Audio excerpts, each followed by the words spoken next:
Abrissem suas Bíblias no Evangelho de Mateus, capítulo 6.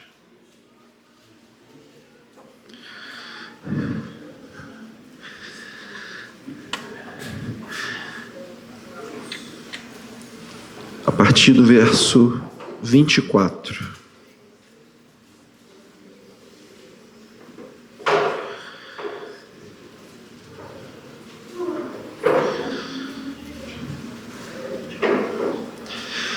Evangelho de Mateus, capítulo 6, a partir do verso 24. Diz assim a palavra do Senhor: Ninguém pode servir a dois senhores, porque ou odiará um e amará o outro, ou se dedicará a um e desprezará o outro. Não podeis servir a Deus e às riquezas. Por isso vos digo, não fiqueis ansiosos quanto à vossa vida, com o que comereis ou com o que bebereis, nem quanto ao vosso corpo, com o que vestireis. Não é a vida mais do que alimento e o corpo mais do que o vestuário? Olhai para as aves do céu, que não semeiam nem colhem, nem ajuntam em celeiros, mas vosso Pai Celestial as alimenta. Acaso não tendes muito mais valor do que elas? Qual de vós, por mais ansioso que esteja, pode acrescentar sequer uma hora à duração de sua vida? E por que andais ansiosos quanto ao que vestir? Olhai como os lírios do campo crescem, eles não trabalham nem tecem. Mas eu vos digo que nem Salomão, em toda a sua glória, se vestiu como um deles. Se Deus veste assim a planta do campo, que hoje existe, amanhã é jogada no forno, quanto mais a vós, homens de pequena fé. Portanto, não vos inquieteis dizendo: que comeremos, que beberemos, com o que nos vestiremos? Pois os gentios é que procuram todas essas coisas. E, de fato, vosso Pai Celestial sabe que precisais de tudo isso. Mas buscai primeiro o seu reino e a sua justiça, e todas essas coisas vos serão acrescentadas. Não vos inquieteis, pois, pelo dia de amanhã, porque o dia de amanhã trará suas próprias preocupações. Basta cada dia o seu problema. Senhor, meu Deus, meu Pai, está aqui o teu povo, está aqui o teu servo, está aqui a tua palavra. Que nada que venha a ser falado não provenha de ti, ó Deus, que não venha de homem algum, mas que teu Santo Espírito fale aos nossos corações, para a honra e glória do teu santo e bendito nome, inclusive o meu, e que tudo que for falado aqui seja para a tua glória, e em nome de Cristo Jesus que oramos e agradecemos. Amém.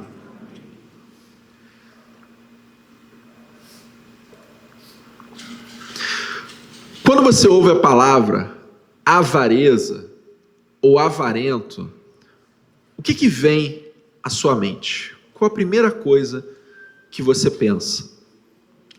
A palavra avareza, ela tem muitos significados, mas o mais importante para a gente, né, dentro da questão dos pecados capitais ou daquilo que a Bíblia diz, é que ela denota um apego muito grande ao dinheiro. Veja bem, ser rico não é pecado. Posso ouvir um amém? Amém? Ser rico não é pecado, né? Não tem problema nenhum. Existem várias pessoas na Bíblia que Deus abençoou financeiramente. Então, ser rico, possuir muito dinheiro, não é pecado. Só que amar o dinheiro em si, isso sim é pecado, porque a palavra de Deus vai nos dizer que o amor ao dinheiro, lá em Timóteo, é a raiz de todos os males. Então veja bem, eu olhar para o dinheiro e pensar naquilo que ele pode prover, eu quero ter um salário melhor, porque eu quero colocar os meus filhos em um colégio que eu acho interessante, eu quero pagar a faculdade XYZ. Eu olhar para o dinheiro e falar assim, não, poxa, eu quero trabalhar, eu quero ser promovido, porque eu quero ter o plano de saúde Y, porque eu quero morar num lugar maior, né? Eu olhar para o dinheiro como um meio, não é pecado. Eu desejar aquilo que o dinheiro pode me dar, principalmente se for para a glória de Deus, principalmente se for para abençoar a minha vida e a vida daqueles que estão ao nosso redor, não é pecado. O problema é eu amar o dinheiro em si. Todo dia eu pego o celular lá e entro lá na minha conta, nossa, rendeu tanto, e agora eu tenho isso, e coisa e tal, e por que eu vou usar? Não sei, mas é bom ter. Você consegue entender a diferença? Olhar o dinheiro como um meio, aquilo que está na metade. Eu estou aqui, o dinheiro está aqui, e eu vou poder obter isso para mim, para minha família, para os meus irmãos, para a minha igreja, para os meus amigos, etc. Isso é uma coisa. Agora, o meu amor está aqui, no dinheiro em si, isso é errado. É muito interessante que existem pessoas, né, que Deus abençoa financeiramente, e essas pessoas muitas vezes abençoam os outros irmãos. Eu lembro que assim que eu cheguei na igreja, acho que eu não tinha um ano, quase um ano, eu estava numa roda assim de conversa com alguns irmãos, a Letícia, e aí a gente conversando, e aí a Letícia falou assim, não, porque em 2013, eu fiz uma viagem missionária para tal lugar. Aí o casal que estava na mesa, a gente morou nessa cidade. Aí ela, e eu fui traduzir, né, porque a minha esposa fala espanhol, eu fui traduzir uma irmã em tal igreja. Aí o casal, a gente era dessa igreja. Não, e a gente ficou numa casa assim, assim, assim. Aí o casal, você ficou na minha casa. Em 2013, eu nem sonhava em Primeira Igreja Batista do Brás, a Letícia ficou hospedada na casa do Carlos e da Renata, lá em Itaquaquecetuba. Olha que jesuicidência. Então, quando eu penso em dinheiro, eu preciso pensar no que eu vou fazer com ele. Para que ele vai servir? Pastor, então eu não posso guardar dinheiro para minha velhice, para aposentadoria? Pode e deve. Não tem problema, mas ele em si não pode ser objeto do seu amor, não pode ser objeto do seu afeto, não, ele por si só não pode ser alvo do seu coração.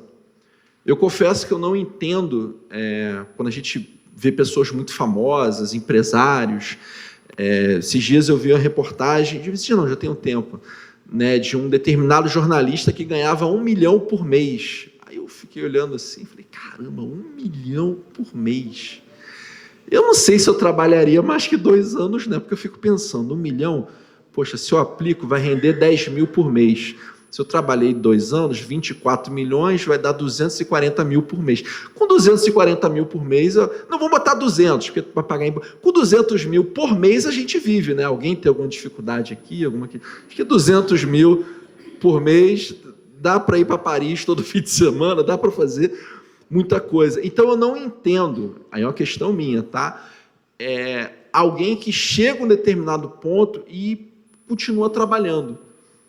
Alguém que chega a um determinado nível e continua e faz e acontece, isso para mim não faz sentido, para mim não tem lógica. Como diria a Bíblia, é correr atrás do vento. Mas quando eu olho para a palavra de Deus, quando eu olho para Mateus 6, essa aqui é uma parte do Sermão do Monte do Senhor Jesus, ele fala a respeito do nosso relacionamento com o dinheiro. Eu confesso que certa vez, eu ainda não parei para contar, tá? Mas eu li um certo teólogo, ele afirmou que Jesus falou mais sobre dinheiro do que sobre salvação. Aí quando eu li isso, eu levantei assim, eu falei, mas será? Aí eu comecei a pensar, não, tem essa parábola que fala sobre dinheiro, mas tem essa salvação, mas tem essa dinheiro. Tem... Eu ainda estou na dúvida, eu não parei para contar, para ver se de fato, mas na visão dele, Jesus falou mais sobre dinheiro do que sobre a salvação.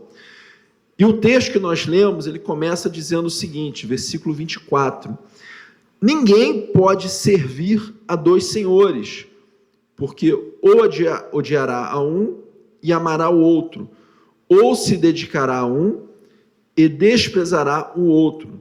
Não podeis servir a Deus e às riquezas. E aí a pergunta que nós precisamos fazer para nós mesmos é, de quem eu sou servo?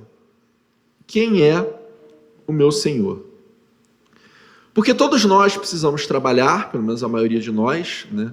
Quem não precisa já está aposentado, já trabalhou o suficiente, glória a Deus, que Deus te abençoe. Mas se você ainda não aposentou, você tem uma necessidade financeira, eu tenho uma necessidade financeira, nós precisamos trabalhar, nós precisamos tirar o nosso sustento. E a pergunta que fica é: quem é o meu Senhor? A quem eu sirvo? De quem eu sou servo?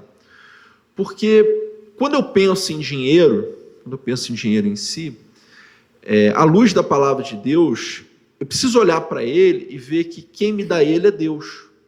Né? Puxando um pouco daquilo que foi falado não tem muito tempo, que o pastor Ricardo pregou, falando a respeito de trabalho. Quem me abençoa é Deus, quem me sustenta é Deus. Então, logo, como cristão, o meu Senhor é Deus, não é o dinheiro. Eu faço tudo aquilo que está ao meu alcance, eu trabalho, se eu estou desempregado, eu mando currículo, eu dou meu jeito, eu faço isso e aquilo, mas o meu Senhor, o meu dono, aquele que cuida de mim, a minha segurança, ela precisa estar em Deus. A minha segurança não pode estar no meu concurso público, a minha segurança não pode estar, o meu coração não pode estar nos meus 20 anos de casa. Caramba, tem 20 anos, hein? Se eu for mandado embora, 20 anos de salário aí, mais 40% de multa, mais férias, nossa, vai ser um dinheiro bom, hein? Eu lembro que uma vez eu estava no seminário, um colega meu chegou assim, do nada, fui mandado embora. Todo feliz da vida, porque ia ganhar um dinheirinho lá, essa coisa toda. Mas o fato é que o nosso coração, ele precisa estar em Deus. Deus que é o meu Senhor, Deus que cuida de mim, Deus que... É o que Jesus está dizendo, ninguém pode servir a dois senhores, porque odiará um e amará o outro, ou se dedicará a um e desprezará o outro. Então, aonde está o meu coração? O meu coração, ele está em Deus, ele está naquele que me criou, naquele que me gerou, naquele que me provê de cuidados, ou ele está em uma falsa segurança, seja no concurso público, seja em bens, seja em tempo de casa, seja carteira de trabalho, porque nada disso é segurança. A única segurança nossa é Deus. Não, pastor, mas eu tenho uma poupança com 1 milhão lá e nada vai dar errado. Bom, talvez que você seja mais novo possa pensar nisso, mas tem alguns presidentes aí para trás, uns 40 anos, que pegou o dinheiro de uma boa parte da poupança. Quem lembra disso? Levanta a mão, por favor. Só para Aí, ó, a galera está lembrando. Quem é mais novo não lembra, né? Então não adianta. A nossa segurança, o nosso coração precisa estar em quem? Em Deus. É Ele que é o meu Senhor. A palavra Senhor aqui é Kyrios, é Ele que é meu dono. Vamos trazer para os dias de hoje, né? Tem muita gente que tem animais em casa, cachorro, gato, né? Lá em casa, quando a Letícia e eu fomos casar, eu queria ter 5 filhos, e a Letícia 2, que ela tem mais juízo que eu. Então a gente ficou em 3,5. Mas como não dá para ter meio filho, então o meio vai ser um cachorro que uma hora vai chegar. Um dia, surpresa, olha aqui o Totó, está aqui. Então, um dia vai chegar, já foi acordado e está tudo certo. E você já viu como que as pessoas cuidam dos cachorros hoje? Não estou criticando, pelo amor de Deus. Eu nasci, desde criança eu tive animal, eu gosto de animal, não estou criticando, não é de forma alguma. Mas hoje você tem plano de saúde para cachorro, você tem cemitério para cachorro, é sério, você tem cemitério, você tem um monte de coisa. Agora, e eu gosto de cachorro, tá? Não deixam perto de mim não, que senão vai sumir lá para casa. E vai chegar, não deixa não. Teve um casal, amigo meu, só um parênteses, que eles foram para os Estados Unidos, aí eles pediram para eu cuidar do cachorro deles. Eu fiquei 15 dias na casa deles. Rapaz, quando eu voltei para casa, me deu uma depressão, fiquei a tristeza, e só ficava eu e o cachorro lá. Mas, enfim. Se o ser humano, que é falho, miserável, pecador, cuida tão bem do seu cachorro, de quem ele é dono, Deus, Ele não vai cuidar bem de mim, de você? Ele não vai fazer isso? A questão é, quem é o meu Senhor? Ninguém pode servir a dois senhores, porque odiará um e amará o outro, ou se dedicará a um e desprezar os outros, e desprezará o outro. Não podeis servir a Deus e às riquezas. Quando eu fui para o seminário, eu era muito irresponsável, principalmente por dinheiro, né? Os 4 anos que eu trabalhei, morei sozinho, essa coisa toda, em alguns momentos eu me enrolei financeiramente. E duas vezes, uma aqui em São Paulo e uma lá em Rio Bonito. Uma pessoa assim que eu nem tinha muita proximidade, nem nada, do nada, virou para mim e falou assim, toma, Deus mandou dar. Foi lá e deu um dinheiro. Eu falei, caramba, obrigado, Senhor. Mas assim, foi fruto da graça e da misericórdia de Deus e da minha irresponsabilidade, né? Porque se não fosse, ia ser complicado comer no fim daquele mês. Mas o fato é que Deus, Ele cuida da gente. Ele tem um cuidado. Nós precisamos trabalhar, obviamente. Certamente que você passa mais tempo no seu trabalho do que lendo a Bíblia ou orando. E está tudo certo, a vida funciona assim. Mas no nosso coração, Deus precisa ser o meu Senhor. O trabalho é apenas um meio pelo qual Deus me abençoa. Eu lembro que certa vez eu estava conversando com um pastor idoso e ele estava contando que ele conversando na igreja dele e ele estava tendo algumas dificuldades na igreja e aí ele virou para os irmãos. Ele também era meio ríspido, digamos assim. Eu acho que foi seu professor do seminário, depois eu te conto. E aí ele virou para a igreja e falou assim, vocês me pagam quanto? Assim mesmo. E aí isso ele me contando. Ele, isso. Ele falou, não. Deus me abençoa através de vocês, não são vocês que me pagam, é Deus. Vocês são só um meio. Né? Depois ele não ficou muito tempo naquela igreja, ele foi para outra, mas a lógica é essa. A fonte da bênção é o Senhor. A fonte da bênção é Deus. E se Deus que me abençoa, se é Deus que cuida de mim, eu não tenho que ficar preocupado. É claro, eu não vou gastar dinheiro, né, com qualquer coisa, não vou de forma desregrada. Até porque, ainda que eu fizer, Deus não vai me deixar passar fome. Mas eu posso passar por situações que não seriam legais. Por isso, a primeira coisa que eu quero falar desse texto é, de quem eu sou servo? Quem é o meu Senhor? Quem tem o maior quarto, a maior morada no meu coração quando eu penso no meu sustento? É o meu próprio braço? É a minha vida?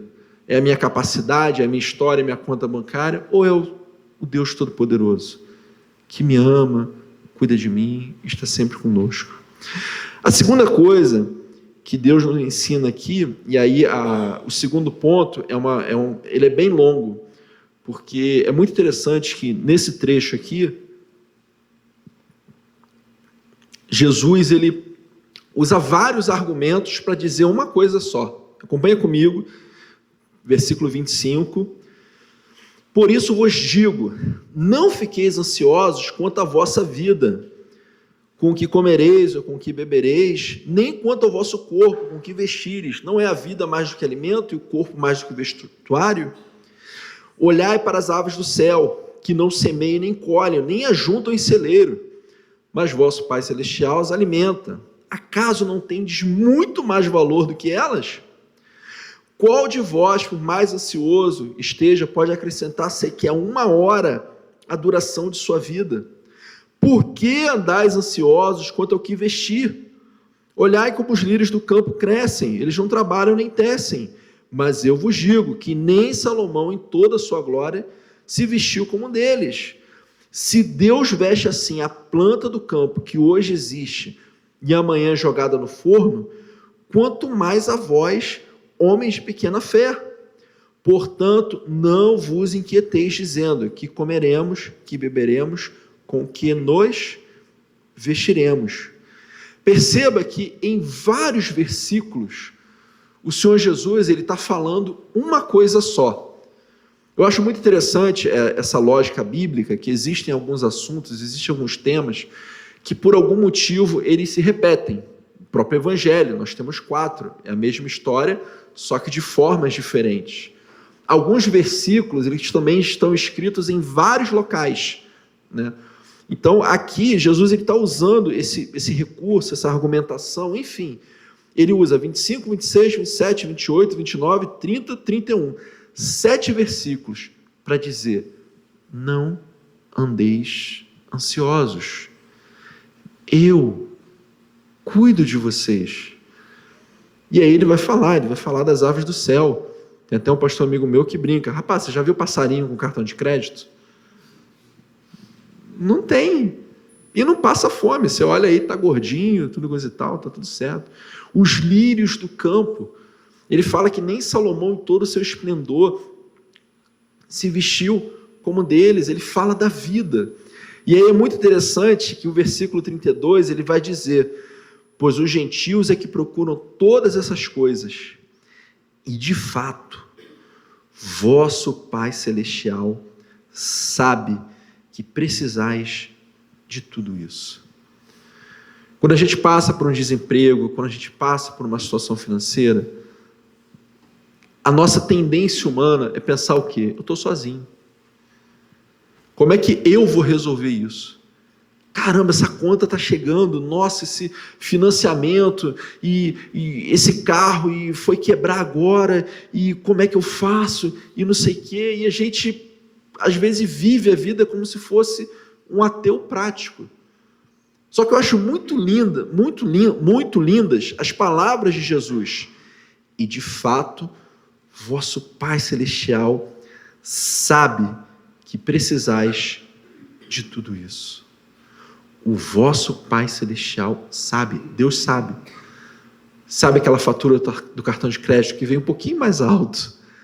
Porque você não, só eu que sou pecador, você não fez isso não, né? Você comprou aquele lanche do McDonald's a mais, aquele domingo que deu preguiça, amor, vamos lá na churrascaria, sabe? Cara, Deus sabe. Reitero, não vou sair gastando a torta direito, porque Deus vai prover tudo, não estou dizendo isso, mas a graça e a misericórdia de Deus estão sobre a nossa vida. Eu não preciso me preocupar com dinheiro, eu faço tudo que está ao meu alcance, eu faço tudo que eu posso, trabalho, estudo, presto concurso, faço faculdade, tudo que eu posso, eu faço, mas no final das contas, quem vai me abençoar é Deus. Quem vai abrir aquela porta de emprego é Deus. Quem vai tocar no coração daquele chefe para me dar o aumento na hora certa é Deus. Quem cuida da minha vida é Deus. Pois o vosso Pai Celestial sabe que você e eu precisamos de tudo isso. Deus sabe, Ele é Deus. Mas buscai primeiro o seu reino e a sua justiça, e todas essas coisas vos serão acrescentadas. Como eu amo esse versículo.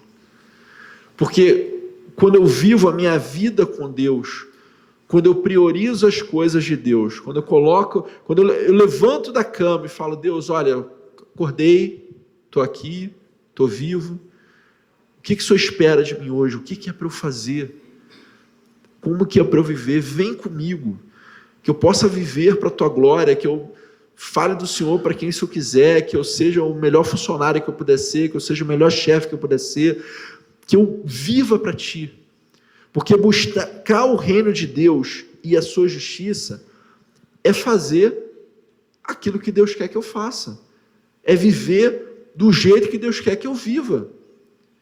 E a gente, eu sempre repito isso, mas é uma verdade, porque quando a gente pensa em viver de acordo com a vontade de Deus, a nossa tendência é o quê? Pastor e missionário. Pastor e missionário. Isso aí vive, eu vou tocando a minha vida e quando dá eu faço alguma coisa. Não. Deus olha para a minha vida e para a sua vida, Ele tem um plano para cada um de nós. E nós temos a oportunidade de vivê-lo, nós temos a oportunidade de desfrutá-lo, nós temos a oportunidade de fazer aquilo que Deus quer. Basta que nós queiramos. Senhor, oi, estou aqui, ó. Eu quero viver de acordo com a tua vontade. É só isso. E aí, quando eu vivo assim, quando eu abro o meu coração, quando eu coloco diante de Deus, quando eu abro mão dos meus pecados, tudo fica mais fácil e a coisa flui no automático, porque Deus deixa claro ao meu coração o que Ele quer que eu faça, como Ele quer que eu viva, para onde Ele quer que eu vá. Talvez seu chamado seja para ser um excelente funcionário, talvez seu chamado seja para ser um excelente chefe, talvez seu chamado seja no momento para ficar em casa e cuidar dos 3 filhos, 4, 5. Talvez seu chamado seja para ir para outro país, falar de Jesus, eu não sei. Mas cada um de nós aqui, sem exceção, tem um chamado diante de Deus. E por fim, versículo 34, cada dia tem o seu problema. Não vos inquieteis, pois, pelo dia de amanhã, porque o dia de amanhã trará suas próprias preocupações. Basta cada dia o seu problema. Eu confesso que eu olho esse versículo, dói um pouco, né? Caramba, tem um problema amanhã me esperando, né? Tem um problema depois de amanhã. Mas o que Jesus está dizendo é o seguinte: foca no hoje, pensa no agora. O que você tem para resolver agora? O que você tem para resolver hoje? Qual que é o muro, né? Lembrando de Neemias, que está na sua frente? Qual é o problema que você tem para resolver hoje? O de amanhã, você resolve de amanhã, semana que vem, mês que vem, ano que vem, ano que vem. Porque assim é a vida. Eu não posso tomar todos os problemas da minha vida, da minha existência, de todos os meus parentes, da minha esposa, meus filhos, meus pais, tios, primos, avós, tudo para o meu coração e querer resolver tudo. Não. A minha vida é minha, eu tenho as minhas responsabilidades e eu tenho as minhas questões para resolver. O que está ao meu alcance, eu faço. O que não está, eu oro. E eu coloco diante de Deus. Infelizmente, a gente esquece o quão poderosa é a ferramenta da oração.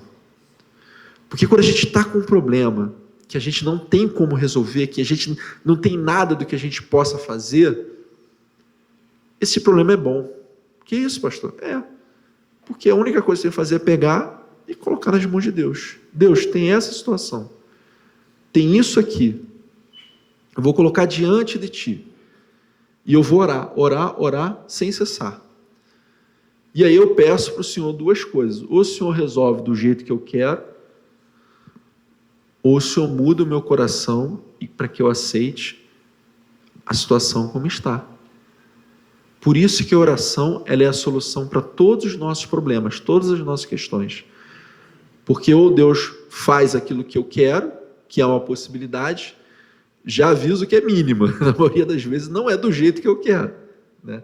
Eu, por exemplo, tenho o sonho de ganhar na Mega Sena sem jogar, ou seja, só vem o dinheiro sem pecado.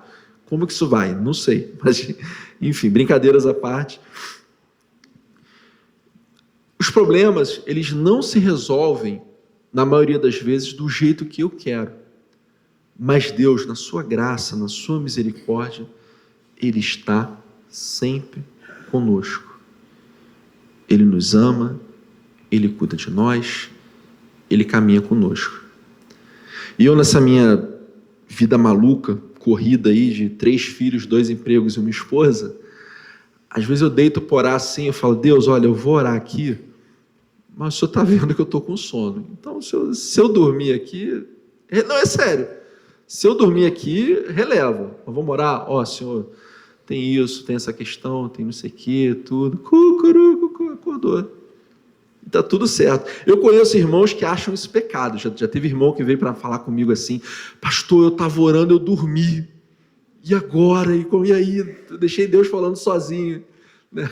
E aí uma vez eu li um autor que eu achei muito interessante, né? Ele falando sobre isso, ele disse assim, que pai vai ficar chateado com seu filho se ele dormiu durante uma conversa? Que pai vai ficar bravo com seu filho se ele dormiu durante uma conversa? Então, o desejo do meu coração é que nós coloquemos a nossa confiança em Deus, no Senhor Jesus, na sua natureza, naquilo que Ele é. Que a gente não se agarre ao dinheiro, que a gente não ame ao dinheiro, mas que a gente o veja como um meio para obter alguma coisa. E que a fonte de tudo que temos, de tudo que somos e todas as nossas bênçãos são o Senhor Jesus. Amém? Senhor, meu Deus, meu Pai, eu quero te pedir em nome de Jesus que cada um de nós, que todos que nos ouvem, saiam daqui diferente da maneira como entrou. Que essa palavra gere mudança em nossas vidas e que a nossa confiança esteja de fato em Ti, ó Deus. Nós venhamos orar a Ti, que nós venhamos pedir a sabedoria sobre como gerir os nossos recursos, que em qualquer situação a gente volte os olhos para Ti, Deus, sabendo que em Tua graça e Tua misericórdia o Senhor cuida de nós. Seja conosco, obrigado por tudo. Te peço e agradeço em nome de Jesus. Amém.